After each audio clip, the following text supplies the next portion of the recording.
അങ്ങനെ നമുക്കിന്ന് നമ്മുടെ ഇന്നത്തെ കറികളുടെ പരിപാടി നോക്കാം. വലിയ ആർഭാടായിട്ടുള്ള കറികളൊന്നും ഇല്ല കേട്ടോ. സിമ്പിളാണെങ്കിലും പവർഫുള്ളായിട്ടുള്ള ഒരു കറിയാണ്. നോക്കാം. അപ്പോൾ വെളിച്ചെണ്ണ ഒഴിച്ചു. 1/4 സ്പൂൺ ഉലുവിട്ടു. 2 മണി എന്ന് പറയണ്ടേ, എപ്പോഴും 2 മണി എന്ന് പറഞ്ഞാൽ എണ്ണം കൂടുതലുള്ളത് പറയും ചിലപ്പോൾ ആരെങ്കിലും. അപ്പോൾ അതുകൊണ്ട് 1/4 സ്പൂൺ ഉലുവിട്ടു. അതൊന്ന് പൊട്ടിയപ്പോൾ ഒരു സബോള, ഇഞ്ചി, പച്ചമുളക്, കറിവേപ്പിലാക്കാം. സബോള, ഇഞ്ചി, പച്ചമുളക്, കറിവേപ്പില അതും കൂടിയിട്ട് നമ്മൾ വയ്ക്കാൻ പോണ കറി തക്കാളിയും മുരിങ്ങക്കായും ചേർത്തിട്ടുള്ള ഒരു മീൻ കറി പോലെ വയ്ക്കില്ലേ, അതാണ് കേട്ടോ. മീനൊന്നും ഇല്ലാത്ത സമയത്ത്, നമുക്ക് മീനൊന്നും കിട്ടാത്ത സമയത്ത് നമ്മൾ ഉണ്ടാക്കുന്ന ഒരു കറിയാണ്. എപ്പോഴും ഞാൻ ഉണ്ടാക്കാറില്ല, എന്നാലും അങ്ങനെ മീൻ കറി പോലെ വയ്ക്കാൻ ഇടയ്ക്ക് മുരിങ്ങക്കായ വാങ്ങിച്ചിരിക്കണം. കുറച്ച് ദിവസമായി, പിന്നെ അത് കേടായിട്ട് കുറേ ദിവസമായി പരിപ്പും സാമ്പാറൊക്കെ കിടന്ന് കളിക്കണം. അപ്പോൾ ഇന്നുണ്ടെങ്കിലും വേറൊരു വ്യത്യാസപ്പെടുത്തി ഉണ്ടാക്കാമെന്ന് വിചാരിച്ചിട്ടാണ്. അപ്പോൾ അതൊന്ന് വാടി വന്നോട്ടെ. ഇപ്പുറത്തെ അടുപ്പത്ത് നമ്മൾ കപ്പലണ്ടി വറക്കാൻ വെച്ചിട്ടുണ്ട് കേട്ടോ. ഈ 5 മണി നേരത്തെ ആരെയും കപ്പലണ്ടി വറക്കുമെന്ന് വിചാരിക്കും. അത് രാവിലെ 5 മണിയാട്ടോ സമയം. അപ്പോൾ നമ്മളെന്താണെന്ന് വെച്ചാൽ നമ്മൾ പൊതുവെ ബേക്കറി പലഹാരങ്ങൾ തീരെ വാങ്ങിക്കാത്ത ആൾക്കാരാണ്. ആകെ നമ്മൾ വാങ്ങിക്കുന്ന സംഭവം കപ്പലണ്ടിയാണ്. പച്ച കപ്പലണ്ടി വാങ്ങിക്കും എല്ലാ മാസം. വീട്ടിലേക്ക് സാധനങ്ങൾ പർച്ചേസ് ചെയ്യുമ്പോൾ പച്ച കപ്പലണ്ടി വാങ്ങിക്കും. അപ്പോൾ അതിങ്ങനെ ഒരു 2-3-4 വട്ടമായിട്ട് ഇങ്ങനെ വറക്കും. ഇതൊരു 1/4 കിലോ കപ്പലണ്ടി ഉണ്ട്. നമുക്ക് ഇടയ്ക്കൊരു 2 മണിയൊക്കെ കഴിക്കാമല്ലോ എന്ന് വിചാരിച്ചിട്ട്. ഏകദേശം ആയി. അത് കുറച്ച് പഴയൊരു ഫ്രൈ പാനിലിട്ടിട്ടാണ് കേട്ടോ വറക്കണത്. കേടൊന്നും ആയിട്ടുള്ളതല്ല, അടിയിലത്തെ അങ്ങനെ കോട്ടിംഗ് ഒന്നും പോയിട്ടുള്ളതല്ല. ഇതുപോലെ നമുക്കിത് കുക്കറിലിട്ടിട്ട് വറക്കാൻ എളുപ്പമാട്ടോ. പഴയ കുക്കറിലുണ്ടെങ്കിൽ ഞാൻ അത് ചെയ്യാറുണ്ട്. പഴയ കുക്കറുണ്ടെങ്കിൽ നമുക്കതിൽ കപ്പലണ്ടി വറക്കാനായിട്ട് നമ്മളെപ്പോഴും ഇളക്കി കൊടുക്കണ്ട. സിമ്മിൽ വെച്ച് കഴിഞ്ഞാൽ നമുക്കിതുപോലെ കപ്പലണ്ടി വറക്കാൻ നല്ല എളുപ്പമാണ്. അതൊരു നല്ല ടിപ്പാണ്. പഴയ കുക്കറുകൾ ഉണ്ടെങ്കിൽ നമുക്കത് അടച്ച് വയ്ക്കാം സിമ്മിലാക്കിയിട്ട്. ഈ കപ്പലണ്ടി ഇട്ടിട്ട് നമുക്കൊരു ഇടയ്ക്കിടയ്ക്ക് ഒരു 5 മിനിറ്റ് കൂടുമ്പോൾ ഇളക്കി കൊടുത്താൽ മതി. നമ്മളത് കുറച്ച് ഉപ്പ് ചേർത്ത് തിരുമ്പി വെച്ചിടുന്ന കപ്പലണ്ടി കേട്ടോ. കപ്പലണ്ടി ആദ്യം ഒന്ന് കഴുകി, എന്നിട്ട് അതിൽ കുറച്ച് ഉപ്പ് തേച്ച് വെച്ച് ഒരു 5 മിനിറ്റ് കഴിഞ്ഞപ്പോൾ നമ്മൾ വറുക്കാനിട്ടു. അങ്ങനെ ആയി തുടങ്ങിയത്. ഒരു 5 മിനിറ്റ് കൂടി ആയിക്കഴിഞ്ഞാൽ അത് ഓഫ് ചെയ്യാം.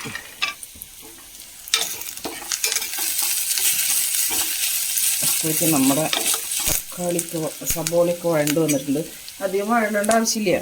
അതിൽ നമ്മൾ പൊടികൾ ചേർക്കാം. അത്രയ്ക്കൊക്കെ വഴണ്ടാൽ മതി. ഒരു 1/4 സ്പൂണ് മഞ്ഞൾപ്പൊടി,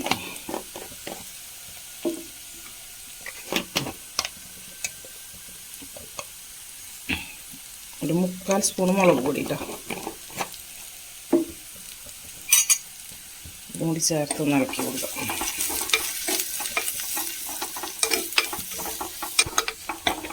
അപ്പം എണ്ണയൊക്കെ തെളിഞ്ഞ് വന്നിട്ടുണ്ട്. നമുക്ക് എണ്ണയൊക്കെ തെളിഞ്ഞ് കഴിഞ്ഞാൽ പിന്നെ നമുക്ക് വേഗം തക്കാളി ഇട്ട് കൊടുക്കാം. ഇതൊരു 15 വർഷം പഴക്കമുള്ള മൺചട്ടി കേട്ടോ. നമ്മൾ നോൺ സ്റ്റിക്ക് പാൻ മേടിച്ച് കഴിഞ്ഞാൽ നമുക്ക് നിൽക്കും, അതുപോലെ ഇല്ല. 15 വർഷമായിട്ടുണ്ട് ഏറ്റവും ചുരുങ്ങിയത്. അതിലും കുറച്ച് കൂടാനേ വഴിയുള്ളൂ. അത്രയും നാളായിട്ട് നമ്മൾ ഉപയോഗിക്കുന്നത്. ചട്ടി നന്നായി മയക്കിയെടുത്ത് കഴിഞ്ഞ് നമ്മൾ ഉപയോഗിക്കുകയാണെങ്കിൽ എത്ര നാൾ വേണമെങ്കിലും നിൽക്കും. ഇപ്പം ഞാനതിൽ മറന്നു പോയില്ലല്ലോ.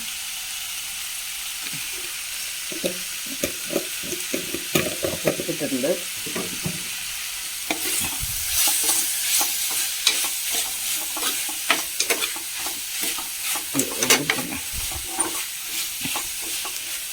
തക്കാളി ഒന്ന് വാടി വന്നിട്ട് ഒന്ന് മൂടി വെച്ച് കൊടുക്കാം നമുക്ക്. അങ്ങനെ നമ്മുടെ തക്കാളിയൊക്കെ വാടി വന്നിട്ടുണ്ട്. നമുക്ക് മുരിങ്ങക്കായ ഇട്ട് കൊടുക്കാം. അതിലേക്ക് ഒരു 2 മുരിങ്ങക്കായാണ്.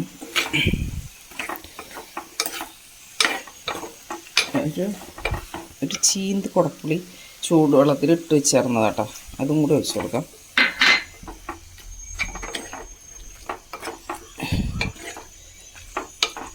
ഇനി മുരിങ്ങ അടച്ച് വെച്ചിട്ട് വേവിക്കാം. മുരിങ്ങക്കായ ഒന്ന് വേവട്ടെ കേട്ടോ. അടച്ച് വെച്ച് വേവിക്കാം. നമ്മുടെ മുരിങ്ങക്കായൊക്കെ ഒരുവിധം വെന്തിട്ടുണ്ട്. ഒന്നുകൂടി ആവണം. ഒരുവിധം വെന്തിട്ടുണ്ട് കേട്ടോ. അപ്പോൾ നമുക്ക് കുറച്ച് ഏറ്റവും ലാസ്റ്റത്തെ നമുക്ക് കുറച്ച് പാൽ ഒഴിച്ച് കൊടുക്കാം. 1 പാൽ 2 പാൽ അങ്ങനെ പിഴിഞ്ഞ് വെച്ചിട്ടില്ല. അതിൽ ഇതൊന്നുകൂടി ഒഴിച്ചു കൊടുക്കുക. ഇതൊന്നും ഈ വെള്ളം കുറവായിട്ടൊന്നും വേവാണ്ടിരിക്കണ്ട, ഒന്നുകൂടി വെന്തോട്ടെ. സാമ്പാർ വരും.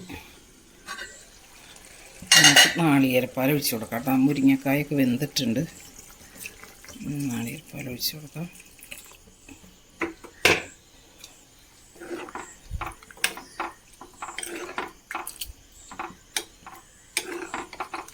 ഇതൊന്ന് തിളച്ച് കഴിഞ്ഞാൽ നമുക്ക് ഓഫ് ചെയ്യാം. അപ്പം നമ്മുടെ കറി റെഡിയാവും. ഉപ്പൊക്കെ നോക്കാം. അങ്ങനെ കറി തിളച്ച് വന്നു തുടങ്ങിയിട്ടുണ്ട്. നമുക്ക് ഗ്യാസ് ഓഫ് ചെയ്യാം. നമ്മുടെ തക്കാളി മുരിങ്ങക്ക കറി, മീൻ കറി പോലത്തെ ഒരു കറി, നല്ല ടേസ്റ്റാട്ടോ ചോറിനാൻ. അപ്പോൾ അത് റെഡി ആയിട്ടുണ്ട്. അതവിടെ ഇരിക്കട്ടെ. ഗ്യാസ് ഓഫ് ചെയ്തു. നമുക്കൊരു ഉപ്പേരി ഉണ്ടാക്കാം. അതിന് വേണ്ടി ഉള്ളിയൊക്കെ ചതച്ച് വെച്ചിട്ടുണ്ട്. ഉള്ളിയും കറിവേപ്പിലും കേട്ടോ. അപ്പോൾ കഴിഞ്ഞ ദിവസം നമ്മൾ കടച്ചക്ക വറുത്തരച്ച് വെച്ചിട്ടുണ്ടായിരുന്നല്ലോ. അപ്പം അതിൻ്റെ പകുതി കടച്ചക്കയാണ് വറുത്തരച്ച് വെച്ചത്. അപ്പോൾ അതിൻ്റെ പകുതിയാണ് കേട്ടത്. അപ്പോൾ അതുകൊണ്ടൊരു ഉപ്പേരി.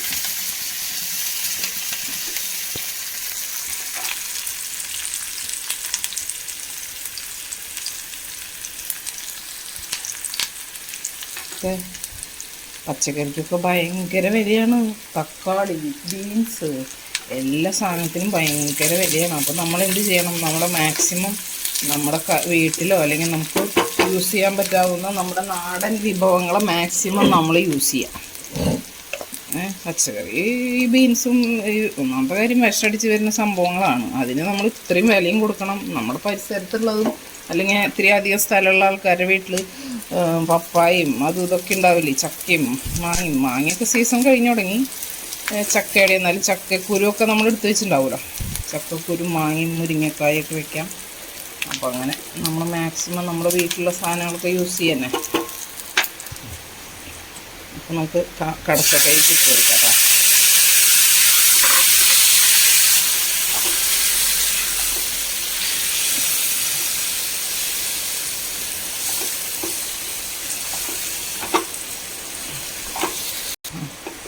നമ്മൾ കടച്ചക്ക വേവിച്ച് വെച്ചിട്ടുണ്ടായിരുന്നു കേട്ടോ. ഉപ്പിട്ട് വേവിച്ച് വെച്ചിട്ടുണ്ടായിരുന്നു. അപ്പോൾ അത് വേവിച്ച് വെച്ചതിൻ്റെ പകുതി എടുത്തിട്ട് മറ്റേ കറി വെച്ചു, പകുതി എടുത്തിട്ട് നമ്മളിപ്പോൾ ഉപ്പേരി വെച്ചു. അപ്പോൾ കടച്ചക്കയും കഴിഞ്ഞു. കടച്ചക്കയുടെ സീസണും ഏകദേശം ഇപ്പോൾ ഈ മഴയൊക്കെ തുടങ്ങിയല്ലോ, അതും കഴിഞ്ഞു. അപ്പോൾ ഉപ്പേരി റെഡി.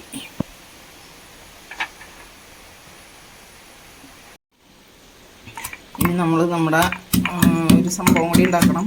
ചോറിലേക്ക് വേണ്ടിയിട്ട് നമുക്ക് മുളക് പപ്പടം ഉണ്ടാക്കാനായിട്ടാ. 2-3 ഉള്ളി ഇട്ട് കൊടുത്തിട്ടുണ്ട്. 2 വേപ്പില ഒന്ന് പിച്ച് നുറുക്കിയിട്ട് കൊടുത്തിട്ടുണ്ട്. ഈ ഉള്ളി ഒന്ന് ചതച്ചെടുക്കട്ടെ നന്നായിട്ട്. പപ്പടത്തിന് ഇങ്ങനെ ചെറിയ പീസുകളായിട്ട് ഇങ്ങനെ മുറിക്കാട്ടാ. ഇതുപോലെ മുറിച്ചെടുക്കുക. ഇതിപ്പോൾ എല്ലാവരും നമ്മുടെ നാട്ടിലൊക്കെ പണ്ട് തൊട്ടിട്ട് തന്നെ കുട്ടികൾക്ക് സ്കൂളിൽ കൊണ്ടുപോകാനായിട്ട് അങ്ങനെ കറിയൊന്നും അത്ര നല്ല കറി അല്ലാണ്ടാവുമ്പോഴൊക്കെ ഇതുപോലെ മുളക് പപ്പടം ഉണ്ടാക്കൽ പതിവുള്ളതാട്ടോ. അതൊരു പുതിയൊരു സംഭവമൊന്നുമല്ല. ചെറുതാക്കി മുറിക്കുക. അന്നൊക്കെ കൈ കൊണ്ട് പിച്ച് നുറുക്കണം ചെയ്യുക. ഇന്നിപ്പോൾ നമുക്ക് കത്തര കൊണ്ട് വെട്ടണം മാത്രം. എല്ലാം മുറിച്ചെടുക്കട്ടെ. പപ്പടത്തിനെങ്കിൽ ചെറുതാക്കി മുറിച്ചിട്ടുണ്ട്. ഇതൊരു 4 പപ്പടം ഉണ്ട് കേട്ടോ. അത് നമ്മൾ പപ്പടത്തിനെ ഇട്ട് വറുത്തെടുക്കാം.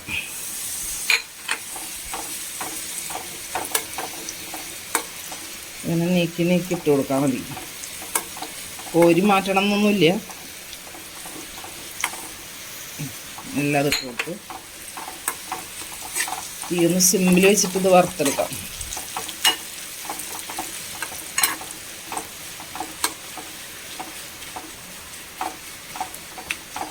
കുറച്ച് നല്ല മഴ പെയ്യുന്നുണ്ട്.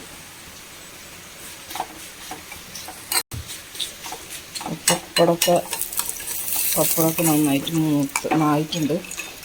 കോരി മാറ്റാട്ടാ. ഇത് പാത്രത്തിലേക്ക് എടുക്കാം. ഇതിങ്ങനെ നീളത്തിൽ കട്ട് ചെയ്ത് കഴിഞ്ഞാൽ നീളത്തിൽ ഇങ്ങനെ സ്ട്രൈപ്സ് ആയിട്ട് കിട്ടും. അങ്ങനെയായാലും കുഴപ്പമൊന്നുമില്ല, നന്നായിട്ടിരിക്കും. നമുക്ക് ഈ എണ്ണ കുറച്ച് മാറ്റാം. ഇത്ര എണ്ണ വേണ്ട, ഒരുപാട് എണ്ണ നമ്മൾ യൂസ് ചെയ്യേണ്ട ആവശ്യമില്ലല്ലോ. അത്ര എണ്ണ മതിട്ടാ. നമ്മളതിലേക്ക് ഈ 2-3 ഉള്ളി ചതച്ചതില്ലേ, അതിട്ട് കൊടുക്കാം.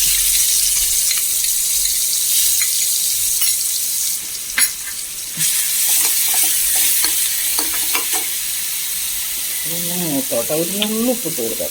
അധികം വേണ്ട, ഒരു നുള്ളു മതിട്ടാ. അതിന് ഉപ്പ് കൂടും, പപ്പടത്തിൽ ഉപ്പുണ്ടാവൂലോ.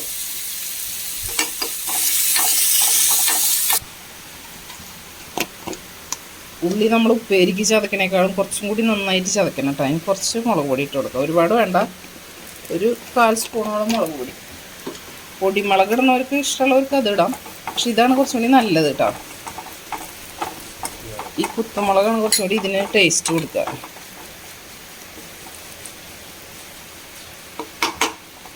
ഇതൊന്ന് മൂത്ത് കഴിഞ്ഞാൽ നമുക്കിത് ഇളക്കി കൊടുക്കാം.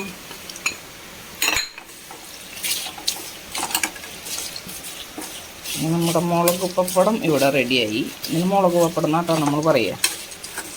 മുളക് പപ്പടം നമ്മൾ ബോട്ടിലാക്കി വെച്ച് കഴിഞ്ഞാൽ 2 ദിവസം 3 ദിവസമൊക്കെ ഇരിക്കും, ഒരു കുഴപ്പമില്ലാണ്ട്. തണുക്കുമ്പോൾ കുറച്ചൊന്ന് ചൂടാറുമ്പോൾ ഒരു പാത്രത്തിലാക്കി വെച്ച് കഴിഞ്ഞാൽ നല്ല ക്രിസ്പി ആയിട്ട് തന്നെ ഇരിക്കും. ഫിനിഷ്.